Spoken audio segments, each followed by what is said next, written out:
All right, welcome back.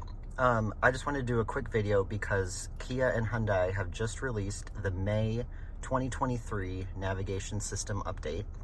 And that applies to basically any of the Hyundai and Kia models that have navigation.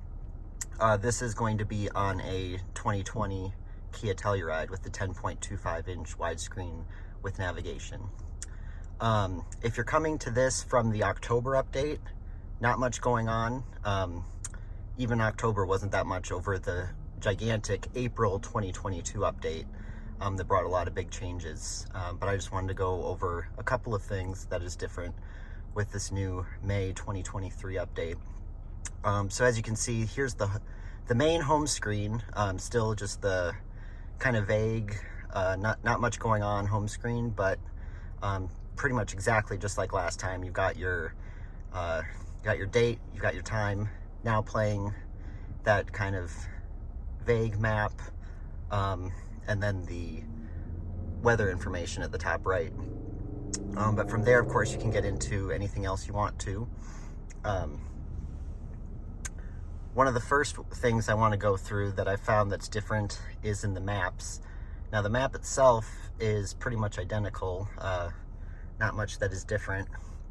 But one thing that's always been limited before is the fact that if you want to search while the car is in motion or even just in gear, you'd be limited to using voice control, the built-in voice system. You couldn't type in, your passenger couldn't type in, nothing like that. You had to use the voice control system. And if you don't pay for a Kia Connect or Hyundai BlueLink subscription, you can't even use that. So that was kind of a complaint for some people. But one thing that is going to be helpful for some of those people in this version is that now you're able to actually use the search feature when in drive. So for example, I'm going to put the car into gear, get out of my camera, and if I push this little search button here, first I'll get a pop-up saying this feature is to be only used by non-driving front row occupants when the vehicle is not in park.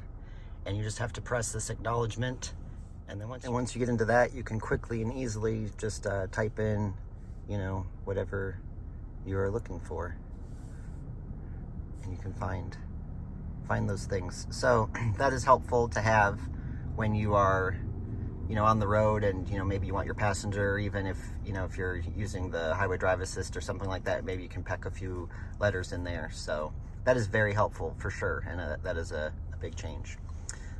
Otherwise, if we go into radio, this is very similar, almost identical to what it was before. One thing that's different is you do get a little bit more enhanced backgrounds when you actually are using the sound hound to give or to get a album art. It's not always great. Sometimes it's helpful. Sometimes it gives you some weird things, but you do notice that the background changes a little bit when that's happening. So it's one thing that's a little bit different. It takes a second to pull up, and it's not always completely automatic, and in that case it didn't even find anything. So sometimes it's kind of hard to get it to give you a result, but that is a little bit helpful. See, in that case, again, yeah, you can see basically it's just a blurred image of what you get. So that is one of the only things. Otherwise, in the split screen, there is the weather widget, and that does again have a today view, so it will tell me what's happening today, and then of course then you have a forecast for what's coming up, and that is nice. For the last, gosh, it's been several updates, it seems like it's only been giving you just the future forecast, so it's nice to have something like that. So all right, and since we last spoke, Android Auto has released Coolwalk to everybody, as far as I'm aware. I'm not sure if there's anyone who hasn't gotten it yet. If you haven't, that's weird. But anyway, another great thing is that Waze has finally updated their app to support Coolwalk. So a lot of people like to use Waze. So now it does actually work with the full complement of Coolwalk screens. So here we've got Waze in the primary screen, Apple Music now playing in the secondary screen.